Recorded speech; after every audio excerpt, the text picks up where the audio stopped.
La discussion, moi je suis Jade Lingard, je suis journaliste à Mediapart, entre autres activités. Mais je parle en mon nom personnel ce matin. Alors, toujours pour nourrir la discussion et la discussion autour des implications politiques et stratégiques de cette notion d'effondrement. J'aimerais bien attirer votre attention sur le fait que, peut-être au risque de vous choquer, moi il me semble que, d'une certaine manière, parler d'effondrement et se sentir menacé par un effondrement est la marque d'un privilège, et la marque de privilège. Donc en fait, ça ne vous choque pas du tout. J'essaie d'avancer à petits pas sur cette idée. Mais, alors pourquoi? Non mais attendez, parce que, ok, du coup, on peut en discuter. Pourquoi? Parce que, voilà, assez naturellement, si on craint l'effondrement, c'est qu'on a beaucoup de choses à perdre. Et mon point, vous me voyez venir, je pense assez clairement, c'est qu'en fait, on n'a pas du tout tous les mêmes choses à perdre. Et qu'en fait, il y en a qui ont déjà tout perdu. Et il ne faudrait pas qu'en se concentrant sur notre propre risque d'effondrement, on en oublie totalement tous les autres, qui sont quand même beaucoup plus nombreux. Et donc, la question, encore une fois, n'est pas de dire, du coup, c'est pas bien l'effondrement, il ne faut pas en parler. C'est pas ça. C'est comment on fait pour en parler et comment on fait pour en faire quelque chose qui ne recouvre pas les pertes et les abandons de tous les autres. Et je pense que c'est un défi politique hyper intéressant mais hyper difficile. Parce que si on prend au sérieux cette notion d'effondrement, et si on regarde, regard un peu rapide sur les siècles précédents, les peuples premiers du continent américain, ils ont vécu la fin de leur monde. Il y a plein de mondes qui se sont déjà arrêtés dans l'histoire du monde. Puisque l'histoire du monde est l'histoire de mondes, au pluriel. Et ça, peut-être, on en parlera tout à l'heure avec tout le travail sur les ontologies, le Chiapas, les zapatistes, le livre d'Arturo Escobar que Christophe Bonneuil a récemment publié. Voilà, l'histoire du monde est peuplée de la fin de monde. Et que la fin du monde, en fait, c'est la fin de plein de mondes. Donc, il y a quand même beaucoup d'expériences déjà de ça. Et elles ne sont pas uniquement dans le passé, très lointain. Je veux dire, les habitants de la ville de Homs en Syrie, ils ont perdu leur monde aussi. Et c'était il n'y a pas très longtemps.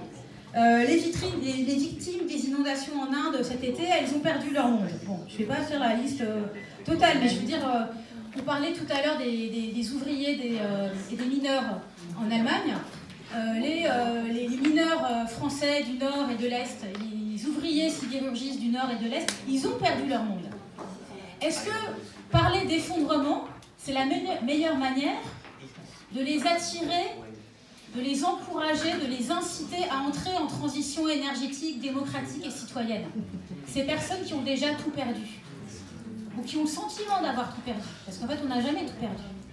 Vous voyez, et c'est pour ça que pour moi, si vous voulez, cette question des inégalités et des injustices, peut-être plus que des inégalités, me semble hyper importante à prendre en compte dans la notion d'effondrement. C'est pour ça que parfois je me dis peut-être que la notion de catastrophe, elle est plus aisée. Parce que la catastrophe, voilà, il y a plein d'expériences, elle nous remet à plat, d'une certaine manière. L'effondrement, elle pose d'emblée une inégalité très forte entre les personnes et les groupes humains. Et si vous voulez, si on se situe juste sur l'espace national français, donc un pays très privilégié par rapport au reste du monde, mais dans lequel les inégalités sont énormes, et bien juste sur l'exemple français, il suffit de se référer à tout ce que l'économiste Thomas Piketty et d'autres a démontré, chez nous les inégalités ne cessent d'augmenter. Et elles ne cessent d'augmenter du fait du fonctionnement du capitalisme financier et de l'insuffisance du refus de nos dirigeants politiques à mettre en place la fiscalité qui serait nécessaire sur les revenus financiers, etc. Ça, c'est une catastrophe en cours. Est-ce que c'est une question d'effondrement? Ça nourrit l'effondrement, mais c'est une catastrophe en cours maintenant. Et donc, je pense qu'il me semble que c'est important d'avoir en tête que le problème avec les inégalités, inégalités de classe, inégalités de genre, inégalités de race supposées, c'est que quand on les ignore, elles s'accroissent. Et que,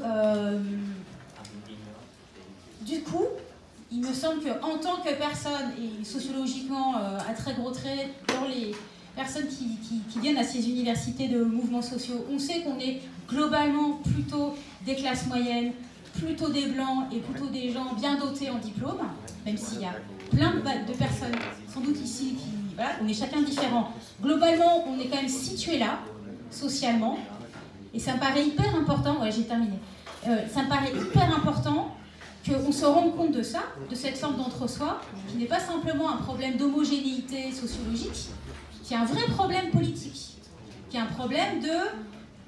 Si ça continue comme ça, eh bien, ça ne contribuera pas assez, voire ça ne fera pas grand-chose contre cette augmentation des inégalités entre nous, entre classes, entre genres, entre races supposées, entre pays, etc. Et pour moi, et je termine juste sur cette idée, c'est lié à la question de la temporalité. C'est-à-dire, l'effondrement, il y a cet imaginaire hyper fort.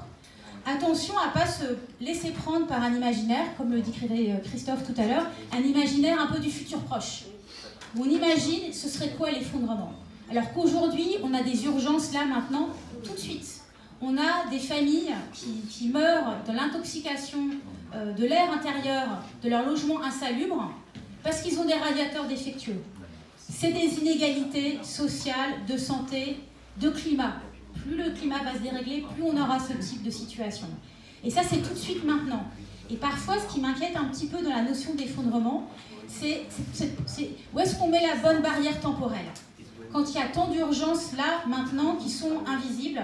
Et je termine sur le fait que la pollution, par exemple, les morts de la pollution de l'air, les morts de la canicule, c'est les plus pauvres et les plus vulnérables. Ça se passe maintenant, tout de suite. Est-ce que complétons la notion d'effondrement avec la notion d'urgence de justice climatique. Merci.